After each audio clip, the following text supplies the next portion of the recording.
All right, Andrea Mitchell, I want to ask you a little bit about Biden's promises, about Putin's standing before everybody and calling this a great success and completely flying in the face everything he's saying of any sanctions that might have come forward yesterday.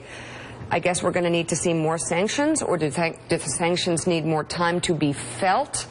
What's your assessment of that? And then we'll get to this disturbing video. Well, first of all, I think that the U.S. sanctions so far were the least sanctions that the president could have done. Now, he has authorized tougher sanctions, and now that President Putin has made it very clear that this is a fait accompli, they have to step it up. That's most people believe that, and they have to see what Angela Merkel and what Europe is prepared to do this week, because they not only rejected the sanctions, but they derided them. There were tweets from Russian officials, the deputy prime minister, talking about Comrade Barack Obama and ridiculing the U.S. efforts. Putin was emotional. He was strident in two speeches, first speaking in St. George's Hall in the Kremlin, then going out to Red Square.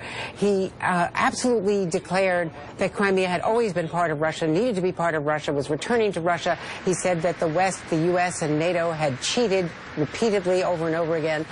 He just completely derided the United States and NATO and the West, complaining particularly about the fact that NATO was on his borders, saying that they had lied and cheated. And it was the most sort of over-the-top, Cold War sounding speech that many people had heard. I spoke to Michael McFaul afterwards, and he said that this was really very surprising and didn't indicate any willingness at all to back down. And you know, Biden is completing his trip in Lithuania. He's spoken to the Lithuanians, the Latvians as well, and he is promising stepped up NATO exercises. That's what we are told they are going to do, is show the strength of NATO, and there is money there in that budget, and that is pretty much going to happen.